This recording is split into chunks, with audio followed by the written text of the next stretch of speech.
Siempre es un privilegio el poder estar reunidos como iglesia. Esta semana estuve leyendo un poco acerca de lo que se vive en otros contextos en cuanto a la Semana Santa como tal, y de verdad es muy fuerte ver lo que está pasando en otros lugares del mundo. Mientras para nosotros Semana Santa es un tiempo de celebración, es un tiempo en el que nos gozamos en recordar lo que Jesús hizo por nosotros.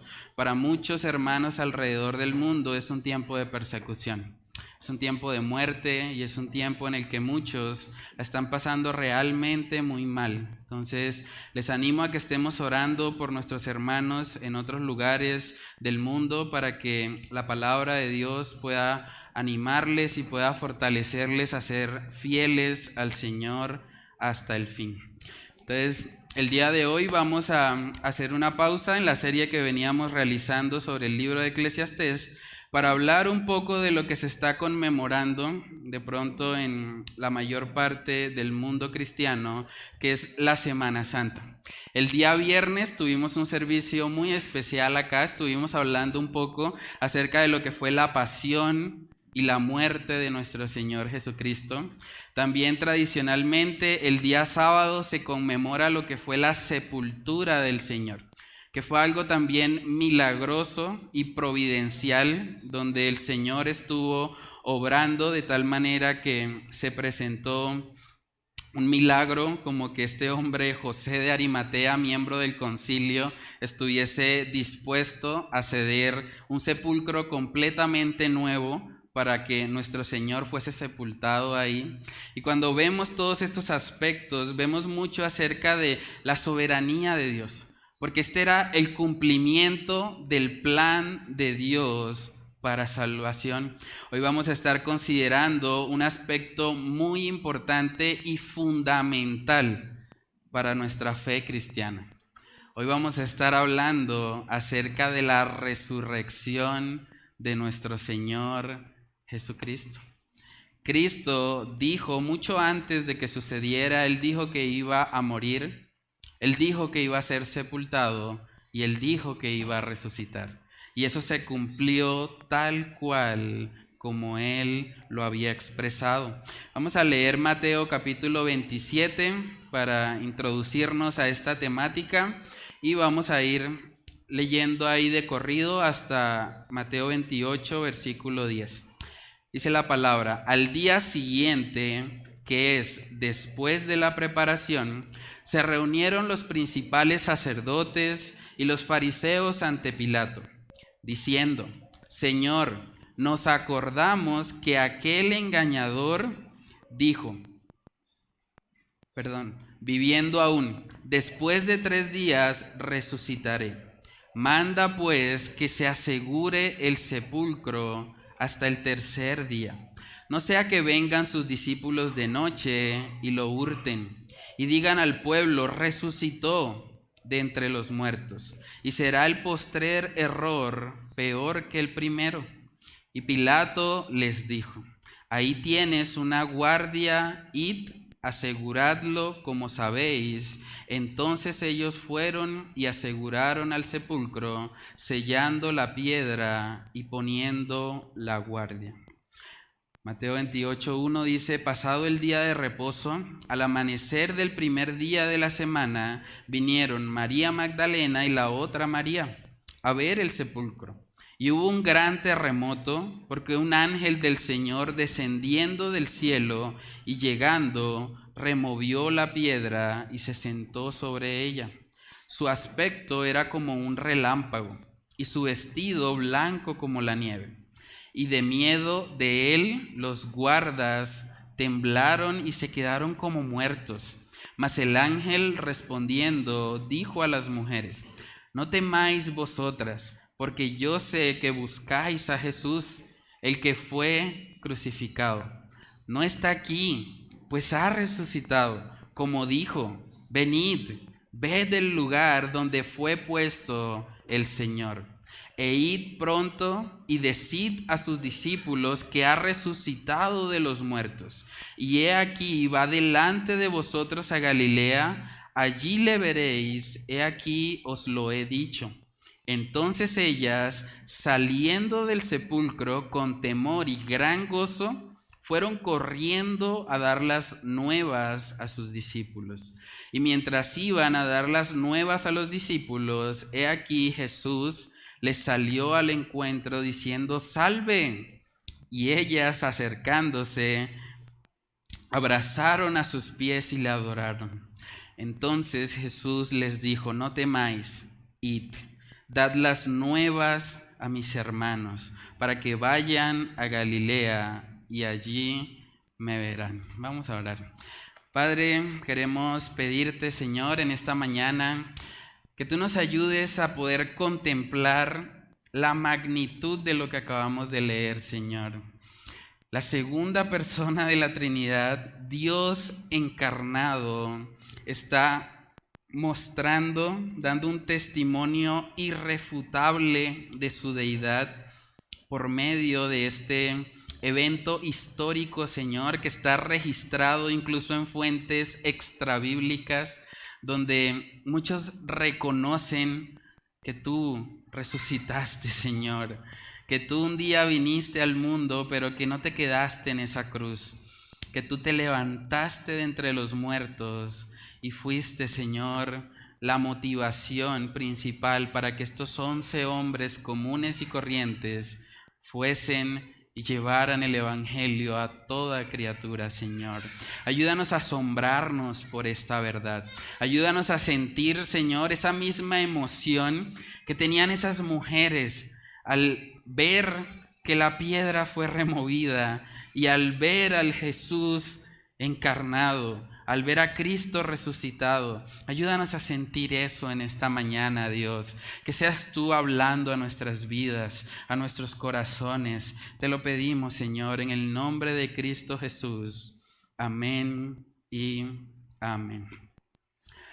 Bueno, hermanos, en Mateo capítulo 27, nosotros vemos que se describe un poco a estas personas, a estos judíos, y de verdad que los judíos eran personas bastante particulares.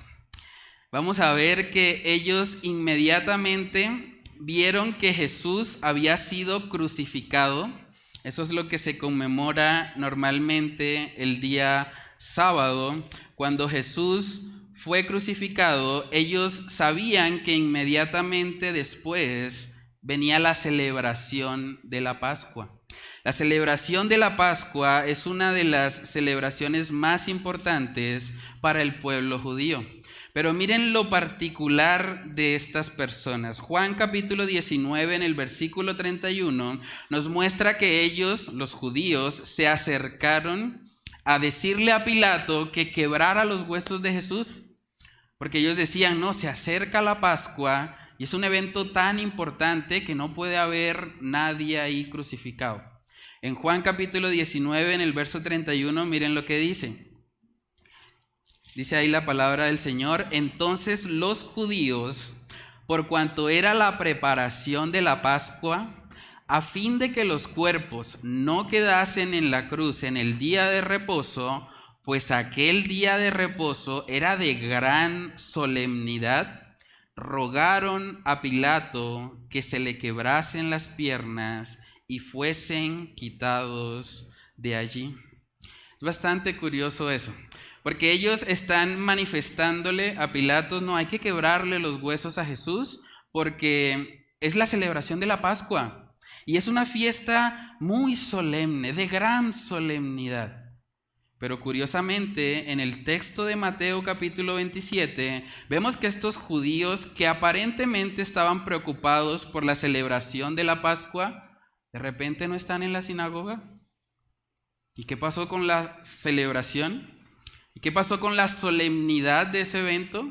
Ahora no les importaba, porque estos hombres, estos judíos, realmente estaban con un corazón completamente endurecido en contra al Señor. Dice Mateo 27, el texto base de hoy, en el verso 62, al día siguiente, está hablando del día de la Pascua, que es después de la preparación, se reunieron los principales sacerdotes y los fariseos ante Pilato, diciendo: Señor, nos acordamos que aquel engañador dijo, viviendo aún, después de 3 días resucitaré. Manda pues que se asegure el sepulcro hasta el tercer día. No sea que vengan sus discípulos de noche y lo hurten y digan al pueblo, resucitó de entre los muertos. Y será el postrer error peor que el primero. Hermanos, les voy a ser sincero, cuando he estado estudiando esto de la última semana del Señor y de verdad ver a este pueblo judío, muchas veces haciendo este estudio mi corazón se ha llenado de enojo, porque estas personas son tan hipócritas. Para ciertas cosas sí recurrían a la ley de Dios. Para que le quebraran los huesos en la cruz, ahí sí fueron y se acercaron a Pilatos diciéndole que la Pascua era algo de gran solemnidad. Pero ahora que están preocupados porque recordaron que Jesús dijo que iba a resucitar, ahora entonces se acercan a Pilatos, en vez de estar en la sinagoga celebrando la Pascua, estaban con Pilato, con el emperador romano, diciéndole, yo me acuerdo que él dijo que iba a resucitar. Entonces vamos ahora mejor a sellar, déjanos sellar esa tumba para estar completamente seguros. Saben que cuando nosotros miramos esta actitud de los fariseos, hermanos, ellos fueron realmente duros. Ellos buscaron testigos falsos para acusar a Jesús. Jesús era completamente inocente, pero ellos buscaron testigos falsos para tratar de apresarle. También vemos que le hicieron un juicio completamente ilegítimo, un juicio de noche para que nadie supiera realmente lo que ellos estaban tramando, y a través de un juicio ilegítimo fue que condenaron al Señor. También vemos lo que hablamos un poco el día viernes, por más que Pilatos les repetía una y otra vez, este hombre es inocente, yo no hallo culpa en él. Estos hombres judíos endurecidos de corazón seguían diciendo, crucifícale, crucifícale. Es increíble esto. Hermanos, después de su muerte, ellos querían ir y quebrar los huesos de Jesús y ahora aparecen aquí hipócritamente en medio de la fiesta de la Pascua, que supuestamente era muy solemne, para tratar ahora de salvaguardar la tumba. Ellos estaban pensando, no, vamos a asegurarnos de que no se cumpla la Escritura. Cuando yo pensaba en todo eso, parte de lo que el Señor pudo confrontar en mi vida, es que a veces es fácil indignarnos por el pecado de otros. Y sobre todo cuando uno ve toda esta dureza en el corazón de los judíos, es muy fácil llenarnos de enojo, de indignación. Pero algo que el Señor habló particularmente a mi vida fue que me permitió recordar un poco de lo que fue la exhortación de Natán a David. Natán, cuando fue y exhortó a David, Natán le colocó una situación en la que David se sintió indignado. Y luego de esa indignación le dijo, he aquí, tú eres el hombre. Y de la misma manera nosotros podemos indignarnos al ver estos judíos actuando de esta manera. Hay mucha gente que ha llegado al antisemitismo, está en contra totalmente al judaísmo por ver la forma tan cruel y sanguinaria en la que ellos trataron a Jesús. Pero debemos recordar, hermanos, que esos también podríamos haber sido nosotros. Hay gente que de pronto piensa, no, yo nunca hubiese tratado a Jesús de esa manera. Pero saben que son nuestros pecados la razón por la que Cristo tuvo que morir en una cruz. En ese grupo de personas aborrecibles estamos todos los creyentes.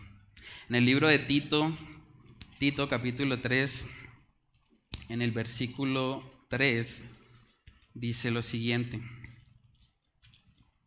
Tito capítulo 3, verso 3, hablando de lo que éramos como creyentes, dice, o lo que éramos antes de ser creyentes, dice, porque nosotros también éramos en otro tiempo, miren lo que éramos, para ver si éramos muy diferentes a estos judíos, insensatos, rebeldes, extraviados, esclavos de concupiscencias y deleites diversos, viviendo en malicia y envidia, aborrecibles y aborreciéndonos unos a otros. Eso éramos nosotros, aborrecibles, igual que los judíos. No hay mucha diferencia. Es muy probable que si nosotros, no habiendo sido regenerados por el Señor a través de la fe, hubiésemos estado en ese lugar de los judíos, hubiésemos hecho exactamente lo mismo. Debemos recordar, hermanos, que la copa de la ira de Dios que Jesús recibió en la cruz incluía el castigo por nuestros pecados. Hasta cierto punto podemos decir que fue por causa de nosotros la aflicción en el Getsemaní. Cuando Jesús estaba diciendo: Padre, si es posible, quita de mí esta copa. El libro de Mateo nos dice que fue 3 ocasiones en las que él rogó: Padre, si es posible, quita de mí esta copa. Esa copa de la ira incluía todos tus pecados y los míos, los de cada uno de nosotros. Hermanos, contemplar eso de verdad debe llevarnos a comprender que el sacrificio de Cristo en la cruz es un grito al mundo de que necesitamos un Salvador, que éramos personas aborrecibles, personas que no merecen el favor de Dios. Sin embargo, estos hombres judíos están en su terquedad y están tratando de estropear el plan de Dios, cosa que ningún ser humano va a poder lograr nunca en la historia de la humanidad. Pero saben que a veces Dios, en ocasiones, cuando nosotros estamos siendo muy tercos en algo, a veces Dios nos permite cumplir con nuestros planes. Bueno, ¿quieres hacerlo? ¿Quieres pecar? Hazlo. Romanos capítulo 1 dice que como ellos cambiaron la verdad de Dios por la mentira, el Señor los entregó. Y hay momentos en los que Dios permite eso. Y a veces lo permite para que nos demos cuenta que nuestros planes o lo que consideramos que es correcto realmente es una tontería. Y esto es lo que va a pasar aquí con estos judíos. En Mateo capítulo 27, ellos querían ir y sellar la tumba. ¿Qué hizo el Señor? Bueno, háganlo. Sellen la tumba. Mateo 27, verso 65 dice: Y Pilato les dijo: Ahí tienes una guardia. Id, aseguradlo como sabéis. Entonces ellos fueron y aseguraron el sepulcro, sellando la piedra y poniendo la guardia. Muy bien. ¿Valió la pena no celebrar la Pascua? ¿Valió la pena no ir a la sinagoga porque hemos sellado la tumba? Ahora Jesús no va a poder resucitar. Hermanos, así de ridículo se escuchan nuestros planes cuando estamos tratando de vivir en contra de la voluntad de Dios. Estos judíos creyeron: ya pusimos el sello, de ahí no se sale, está sellado. No, hermanos, el Señor muchas veces tiene que permitirnos darnos cuenta de que lo que creemos que es correcto muchas veces es una tontería, o es una ridiculez como lo que ellos estaban haciendo. Pero algo que debemos pedirle a Dios para no estar sellando tumbas que sabemos que van a ser removidas, o algo que debemos pedirle a Dios es que Él nos ayude a caminar siempre alineados a su voluntad. En el libro de Salmos 143, esta es una oración hermosa, yo creo que todos deberíamos poder reflejarla o orarla. Salmo 143 en el verso 10 dice: Enséñame a hacer tu voluntad, porque tú eres mi Dios. Tu buen espíritu me guíe a tierra de rectitud. Hermanos, este texto deberíamos colocarlo en el fondo de pantalla del celular. Deberíamos ponerlo en la nevera. Deberíamos recordarlo continuamente. Dice: enséñame a hacer tu voluntad. Enséñame a hacer tu voluntad porque tú eres mi Dios. Tu buen espíritu me guíe a tierra de rectitud. Hermanos, déjame preguntarte, a manera de aplicación, ¿cómo tomas decisiones en tu vida? ¿Tú tomas decisiones basado en tu corazón? ¿O tomas decisiones basado en un presentimiento? ¿O tomas decisiones basado en lo que consideras que es correcto? ¿Cómo tomas decisiones en el área familiar? ¿Cómo tomas decisiones en el área económica? ¿Cómo tomas decisiones en tu área espiritual? O incluso en tu área sentimental. ¿Cómo tomas decisiones? Saben que la palabra de Dios nos muestra que la única forma de no estar sellando piedras que se van a remover es que nosotros seamos guiados por el Señor. Segunda de Timoteo capítulo 3 en el verso 16 dice: toda la escritura es inspirada por Dios y útil para enseñar, para redarguir, para corregir, para instruir en justicia, a fin de que el hombre de Dios sea perfecto, enteramente preparados para toda buena obra. Hermanos, Dios nos dejó a cada uno de nosotros un manual. Y aquí es donde nosotros vamos a aprender cómo vivir la vida cristiana. Cuando no hacemos eso, corremos el riesgo de estar cometiendo un ridículo, como lo que están haciendo estos judíos, creyendo que con ese sello ellos iban a estorbar el plan soberano de nuestro Dios.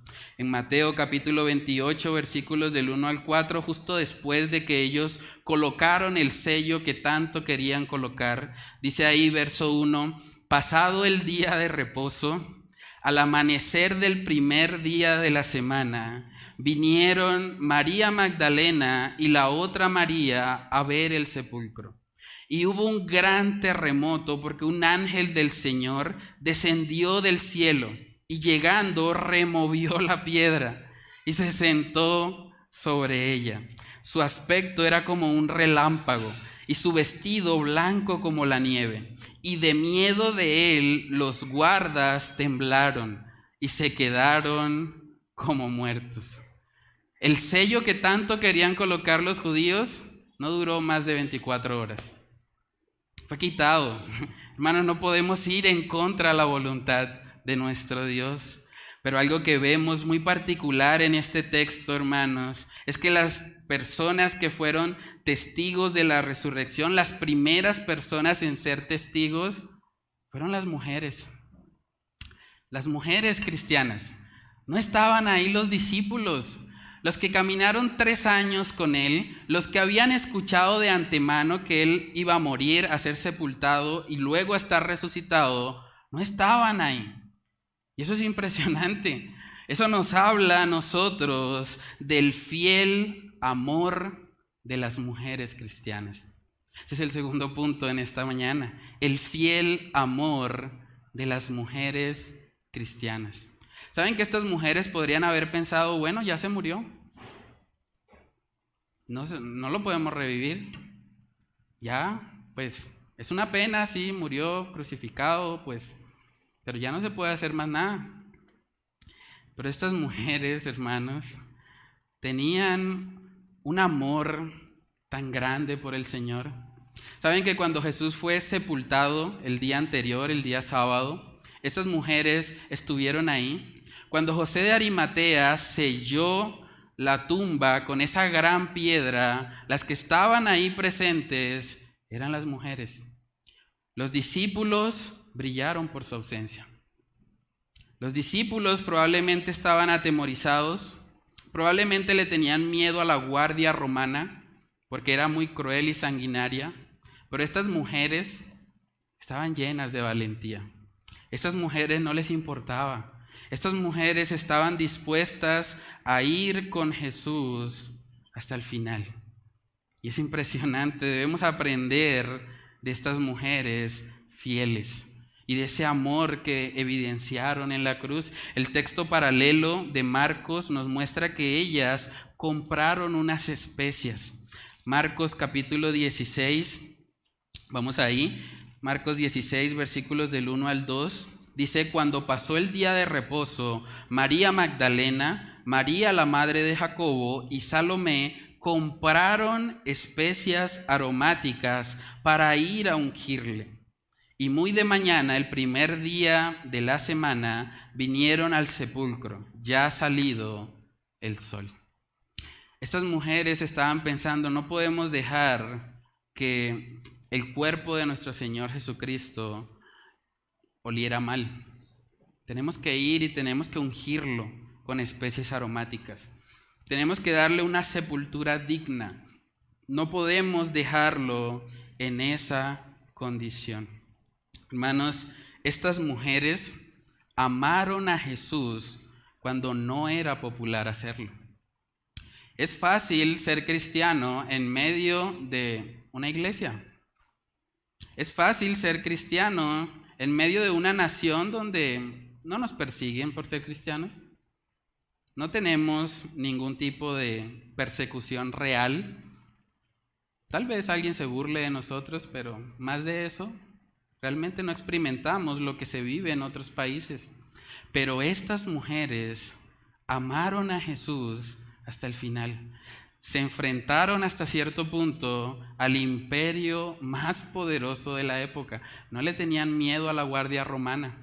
La guardia romana era muy cruel, era muy sanguinaria, como vimos el viernes en la pasión de Jesús. Ellos eran personas capaces de lo peor, pero estas mujeres no dejaron nunca la tumba sola.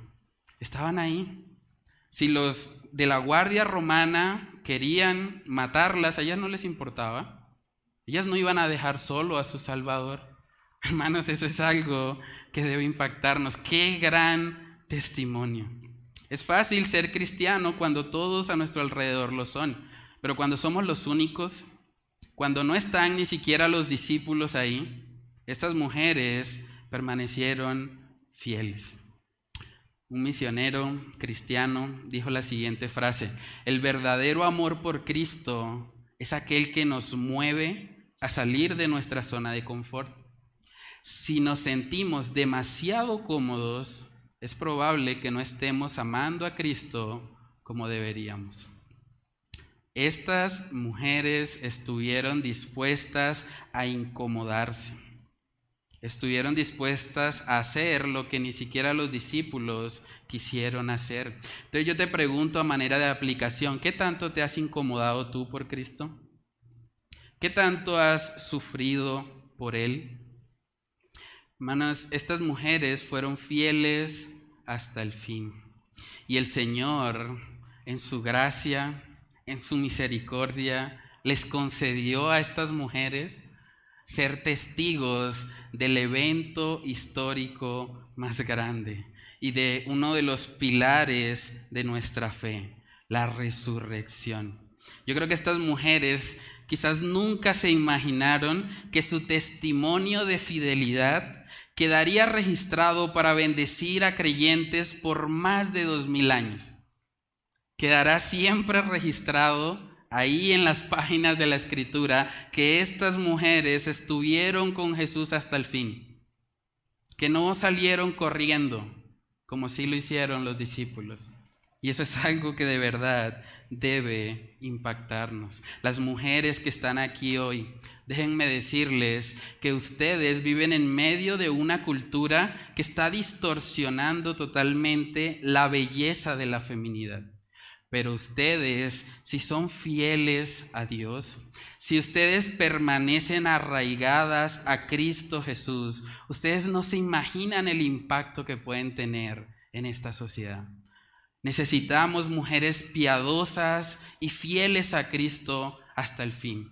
Mujeres que aunque el mundo esté diciendo que la maternidad es una bobada, que es un estorbo para nuestras vidas, mujeres que puedan decir, no, yo reconozco que Cristo fue el diseñador de todo y que Él me ha creado con un propósito para su gloria. Necesitamos ese tipo de mujeres acá en nuestra congregación. Necesitamos mujeres fieles hasta el fin, mujeres que amen a Cristo y que no tengan temor de enfrentarse a cualquier enemigo con tal de testificar su fe en Cristo Jesús. Dice en Proverbios capítulo 31, el famoso texto de la mujer virtuosa, dice Proverbios 31:30, engañosa es la gracia y vana la hermosura. La mujer que teme a Jehová, esa será alabada. Estas mujeres, testigos de la resurrección, no fueron reconocidas por su belleza física, fueron reconocidas por su belleza espiritual, porque estas mujeres temían a Jehová y estuvieron dispuestas a incluso arriesgar sus vidas con tal de permanecer al lado de nuestro Señor Jesucristo. Qué gran testimonio. Vemos ahí en Mateo 28, en el verso 2, que el evangelista Mateo nos muestra que hubo un gran terremoto, porque un ángel del Señor, descendiendo del cielo y llegando, removió la piedra y se sentó sobre ella. Imagínense la fuerza de un ángel para remover una piedra enorme, probablemente pesaba cientos de kilos, y como si nada, se sentó sobre ella. Es como, bueno, esta va a ser mi silla. ¿Está? Movió la piedra y se sentó. Impresionante eso. O sea, los planes de los judíos creían que con un sello iban a detenerlo. Imagínense eso. Ahora, hay algo curioso acá y que quiero llamar la atención sobre eso, porque debemos hacernos una pregunta en este pasaje que pueda ayudarnos a entender por qué el Señor quitó la piedra. No sé si usted alguna vez se ha preguntado eso. ¿Por qué quitó la piedra? Usted me dirá, no, pues para que Jesús saliera. ¿En serio? Jesús, el Hijo de Dios, Dios mismo encarnado, necesitaba que le quitaran la piedra para salir. ¿En serio? Con una patada la hubiese volado. O sea, estamos hablando del Señor. Él no está limitado como nosotros. Entonces, ¿por qué ese dato curioso? La piedra fue removida. No podía simplemente salir de otra manera. Incluso siendo el Señor, Él podía salir sin necesidad de quitar la piedra. La piedra podía estar ahí y Jesús podría estar afuera. Él podía hacer eso. ¿Saben que es bastante curioso? Porque en el libro de Juan, en el capítulo 20, nosotros vemos que sucede algo un poco curioso. Jesús, ya habiendo resucitado, de repente entra en un lugar donde todas las puertas están cerradas. Juan capítulo 20, versículo 19, miren lo que dice. Cuando llegó la noche de aquel mismo día, el primero de la semana, estando las puertas cerradas en el lugar donde los discípulos estaban reunidos por medio de los judíos, vino Jesús y puesto en medio les dijo, paz a vosotros. Este Jesús es el Jesús resucitado. Ahora, ¿cómo entró? Las puertas estaban cerradas. Saben que algunos autores, aunque es un poco especulativo esto, pero interpretan que es probable que el cuerpo resucitado de Jesús tuviese la capacidad de atravesar paredes. ¿Es posible? Juan capítulo 20, 19, estaba todo cerrado y de repente Jesús apareció en la mitad. Entonces, si Jesús tenía esa habilidad, ¿por qué remover la piedra? ¿Cuál era el objetivo? Un pastor llamado Steve Lawson dijo la siguiente frase para responder a esta pregunta. La piedra no fue removida para que Jesús pudiera salir, sino más bien para que el mundo pudiera entrar y ser testigos de la resurrección. Hermanos, cada detalle en la resurrección de Cristo estaba siendo controlado por nuestro Dios. Esa tumba vacía por casi 2000 años ha sido un testigo mudo, irrefutable de la veracidad del Evangelio. Es impresionante. Ver esa tumba vacía es algo que debe llenar de gozo a los creyentes y que cada uno de nosotros puede gozarse en esa verdad, porque aún hoy por hoy la tumba sigue vacía. Saben que en el libro de Primera de Corintios capítulo 15 Jesús nos cuenta ahí el apóstol Pablo que se le apareció a más de 500 hermanos. Y eso es interesante porque hay muchas fuentes históricas extrabíblicas, ¿sí? Que no necesariamente fueron de acá, de la palabra de Dios tomadas, que corroboran con total seguridad que en el primer siglo hubo un grupo de creyentes que estaban diciendo que Cristo se les apareció y que vivieron una vida completamente enfocada en predicar a ese Cristo crucificado. Y eso es algo realmente impactante. Imagínense, un historiador ateo, miren las palabras de este hombre. Un historiador ateo dijo: puede ser tomado como históricamente cierto que Pedro y los discípulos tuvieron experiencias después de la muerte de Jesús en la que Jesús se les apareció como el Cristo resucitado. Un ateo está reconociéndolo. No podemos negar el hecho de que en el primer siglo habían un grupo de hermanos completamente convencidos de que habían visto a Cristo resucitado. Es impresionante, la historia no lo puede negar. Ahora, lo curioso de este hombre, al ser un ateo, él en su incredulidad, él intenta explicar esto con la teoría de la alucinación. Él dice: no, estos hombres estaban locos, alucinaron, pensaron que Cristo se les apareció. Pero saben que algo que este hombre, él se llama Gerd Ludemann, y ningún historiador escéptico ha podido explicar satisfactoriamente, es cómo es posible que la tumba esté vacía. ¿Cómo es posible eso? Usted me puede decir que ellos alucinaron, pero usted no me puede explicar cómo es posible que la tumba esté vacía. ¿Dónde está el cadáver? Saben que el avance del cristianismo, que fue completamente brutal, empezaron siendo 11 hombres, alcanzaron al mundo entero conocido. Ese avance progresivo del cristianismo se podía haber detenido si alguien simplemente mostraba el cadáver. Si alguien decía: aquí está el Cristo resucitado, aquí están sus huesos. Hubiesen acabado con el cristianismo de esa manera, pero no hay evidencia de eso. La tumba está vacía, hermanos. La tumba está vacía. Nuestro Señor resucitó y debemos gozarnos en eso. Primera de Corintios capítulo 15, por eso el apóstol Pablo es tan enfático con este tema de la resurrección. Primera de Corintios 15, verso 14 dice: y si Cristo no resucitó, vana es entonces nuestra predicación, vana es también vuestra fe, y somos hallados falsos testigos de Dios, porque hemos testificado de Dios que Él resucitó a Cristo, al cual no resucitó si en verdad los muertos no resucitan. Porque si los muertos no resucitan, tampoco Cristo resucitó. Y si Cristo no resucitó, vuestra fe es vana, aún estáis en vuestros pecados. Entonces también los que durmieron en Cristo perecieron. Si en esta vida solamente esperamos en Cristo, somos los más dignos de conmiseración de todos los hombres. Si Cristo no resucitó, los cristianos son dignos de lástima.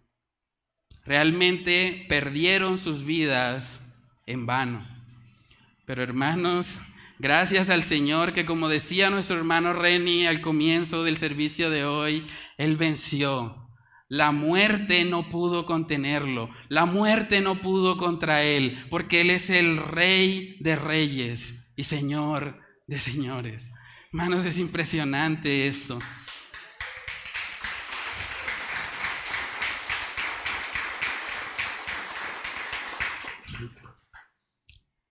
Amén. Si Cristo resucitó, eso significa, hermanos, que la mentira de los ateos, los que dicen que todo lo que existe es solamente el aquí y el ahora, que no hay vida después de la muerte, quedó completamente refutado. Sí hay vida después de la muerte y Cristo es el testimonio de eso. Los griegos, que eran los que en esa cultura practicaban algo de ateísmo, eran personas que negaban a un Dios único, tenían varias deidades. Los griegos debieron haber quedado en silencio al contemplar la resurrección de Jesús. porque la resurrección es una clara evidencia de que sí hay vida después de la muerte, cosa que muchos negaban. También, si Cristo resucitó, los judíos quedaron completamente refutados. Ellos crucificaron a Jesús porque decían que Él era Dios. Pero el hecho de que Él venciera la muerte, hermanos, el único que puede vencer a la muerte es Dios mismo. Todos los seres humanos estamos condenados a morir algún día, pero Cristo Jesús venció a la muerte. Hermanos, eso deja por el piso todas las teorías griegas, todas las teorías judías, todas las teorías ateas de hoy en día quedan completamente refutadas por medio de la resurrección. Nuestro Dios soberano pensó en cada detalle y por eso removió la piedra, para que no quedara duda, para que aun cuando algunos dijeran, no, eso es que estaban locos, alucinaron, explíquenme cómo la tumba está vacía. Saben que un argumento que les encanta usar a los ateos o a los escépticos, a los agnósticos, ellos dicen, ¿cómo sabes que tu religión es la correcta? Hay miles de religiones en el mundo. ¿Cómo sabes que el cristianismo es la religión correcta? Si usted se encuentra a alguien así, mírelo a los ojos y dígale con toda seguridad, sí, hay miles de religiones. Eso es verdad, pero solamente hay una tumba vacía. Una tumba vacía. Mahoma, los huesos de Mahoma están en la tumba de Mahoma. Los huesos de Buda están en la tumba de Buda. Los huesos de Confucio están en la tumba de Confucio. Incluso los huesos de Abraham están en la tumba de Abraham. Pero hermanos, la tumba de Jesús está vacía. Está vacía. Gloria al Señor, Él ha resucitado. Podemos gozarnos en esa preciosa verdad. Y algo que vemos que sucedió en ese momento tan glorioso es que estas mujeres, al contemplar eso, la única reacción lógica que pudieron hacer fue correr. Fue correr porque esto no se puede quedar para una sola persona. Esto hay que ir y contarlo. El Mesías resucitó. Por eso el tercer punto en esta mañana es una verdad gloriosa que debe motivarnos a correr. Y quiero ser enfático en eso. Mateo 28 en el verso 5 dice, mas el ángel respondiendo dijo a las mujeres, no temáis vosotras, porque yo sé que buscáis a Jesús, el que fue crucificado. No está aquí, pues ha resucitado, como dijo. Venid, ved el lugar donde fue puesto el Señor, e id pronto y decid a sus discípulos que ha resucitado de los muertos, y he aquí va delante de vosotros a Galilea, allí le veréis, he aquí os lo he dicho. Entonces ellas, miren la reacción de estas mujeres, saliendo del sepulcro con temor y gran gozo, temor porque acababan de encontrarse con un ángel. Siempre que nosotros vemos apariciones de ángeles, los humanos tiemblan. Bastante curioso porque hay gente hoy en día que dice que tiene encuentro con los ángeles y hasta escriben libros y todo. Y uno dice, ¿en serio? ¿No estás aterrorizado de haberte encontrado un ángel? Pero aquí vemos que estas mujeres, a pesar de ese temor de haber visto un ángel, dice que ellas con gran gozo, yo me imagino esa mezcla de emociones que debieron tener en ese momento, temor, pero al mismo tiempo gran gozo, o sea, una mezcla ahí. Dice, fueron corriendo, no caminando. Estas mujeres realmente fueron confrontadas, fueron corriendo a dar las nuevas a sus discípulos. Y mientras iban a dar las nuevas, los discípulos, he aquí Jesús les salió al encuentro diciendo, salve. Y ellas, acercándose, abrazaron sus pies y le adoraron. Entonces Jesús le dijo, no temáis, id, dad las nuevas a mis hermanos, para que vayan a Galilea y allí me verán. Hermanos, ante esta gloriosa verdad, de la resurrección, no hay otra reacción más apropiada que ir corriendo a dar las nuevas, que ir a contarle al mundo que Jesús realmente resucitó. Eso fue lo que estas mujeres hicieron. Ellas fueron corriendo a hablar con los discípulos y a decirles: es verdad, Él cumplió su palabra, resucitó, la piedra fue removida, la tumba está vacía, vengan, vean esto, es algo impresionante. Hermanos, el Señor usó la resurrección como una especie de potenciador espiritual, de tal manera que después de este evento histórico y registrado en la Biblia, el cristianismo empezó a esparcirse de una forma impresionante. El cristianismo empezó con 11 personas, porque Judas ya no estaba. 11 personas. Estas 11 personas llenas del Espíritu Santo fueron a alcanzar a todo el mundo conocido. Hoy por hoy se estima que hay 2.500 millones de personas que se consideran cristianas. Empezaron siendo 11. Imagínense el poder potencializador de la resurrección. Ellos estaban completamente convencidos de que Jesús había resucitado. Hermanos, usted me puede decir: pero es que son 2.500 millones que dicen ser cristianos, pero ¿cuántos de esos realmente lo son? Y es cierto, probablemente no hay 2.500 millones de verdaderos cristianos. Pero el solo hecho, hermanos, de que estas personas se identifiquen como cristianas nos habla del gran alcance que el Evangelio tuvo después del primer siglo. Estas personas, si se identifican como cristianas, es porque por lo menos han escuchado algo del mensaje. Y eso nos habla del poder de Dios, porque el cristianismo antes del primer siglo no existía. Y hoy por hoy es la religión más grande de todo el mundo. Entonces, a manera de aplicación, quiero preguntarte: ¿cuándo fue la última vez que tú compartiste con alguien estas buenas nuevas de salvación? Saben que estos hombres estaban dispuestos a morir, y de hecho lo hicieron. Todos los discípulos, a excepción tal vez de el apóstol Juan, todos murieron de formas muy dolorosas, fueron mártires por causa de su fe. ¿Qué llevó a estas personas a estar dispuestas a entregar su vida? Yo creo que muy probablemente fue ver al Cristo resucitado. Cuando ellos vieron a Cristo, ellos dijeron: mi vida realmente no vale nada comparado con estar una eternidad con mi Salvador. Y por eso la historia nos muestra que muchos de ellos fueron cantando himnos, cargando su cruz, diciendo: no me importa perder la vida.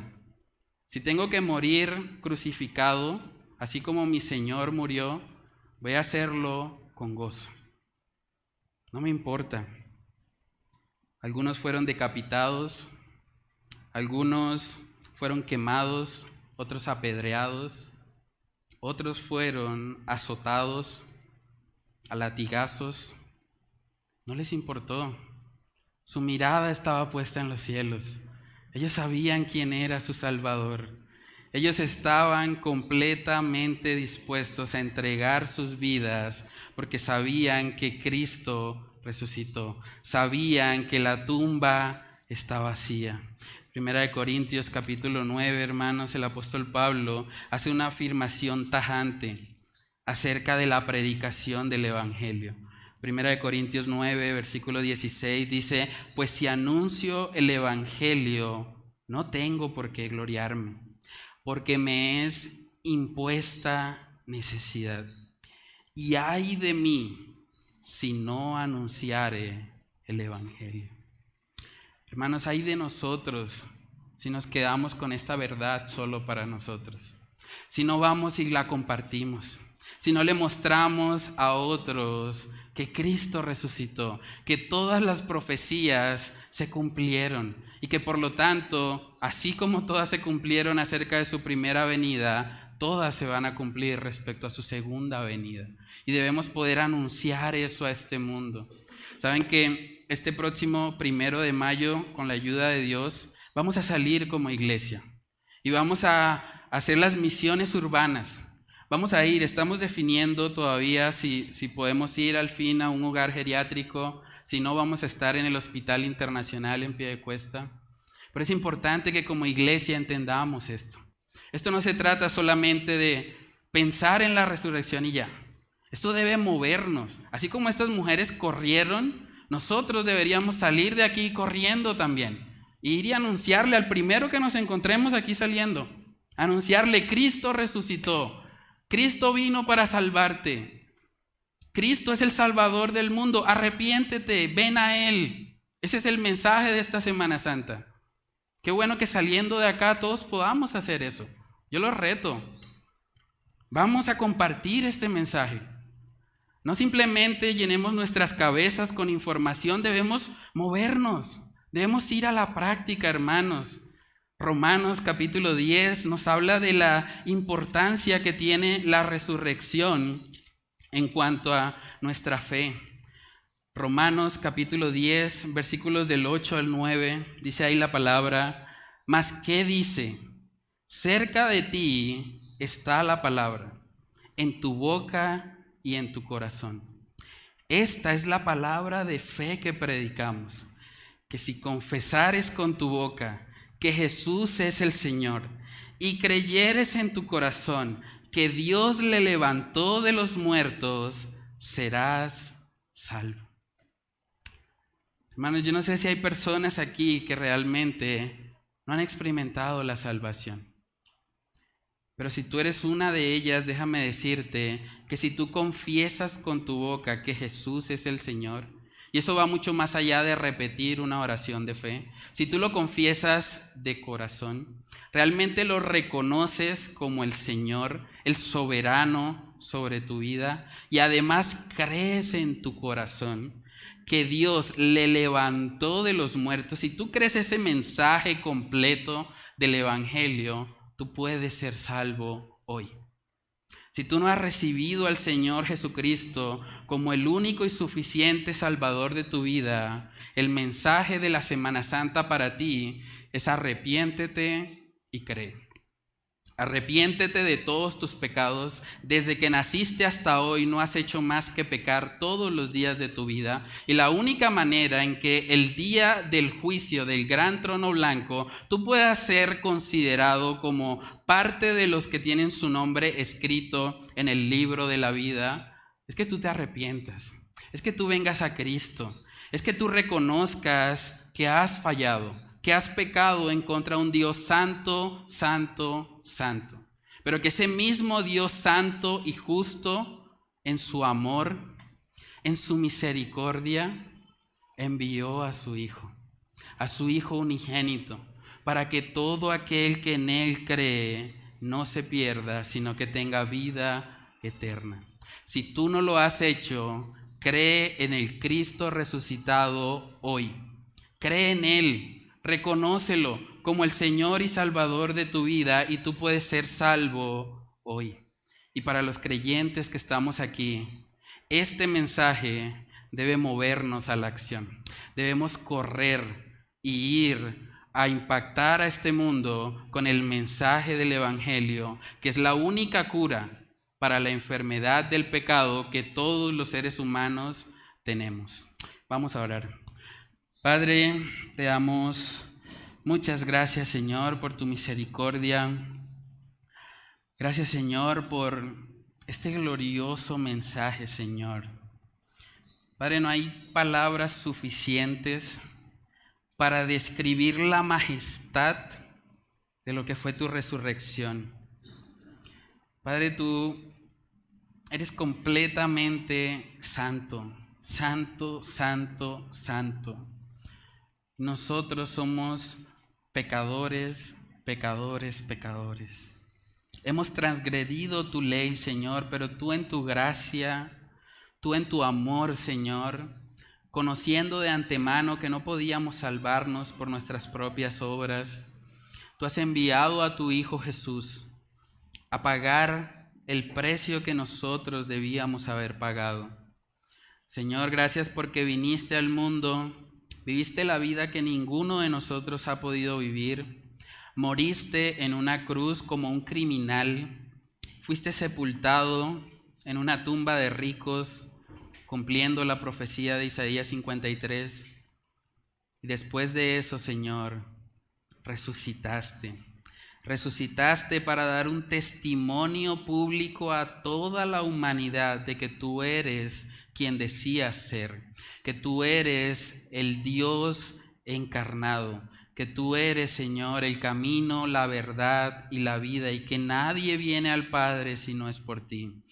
Padre, ayúdanos a poder asombrarnos por esta verdad, pero sobre todo, Señor, ayúdanos a vivirla.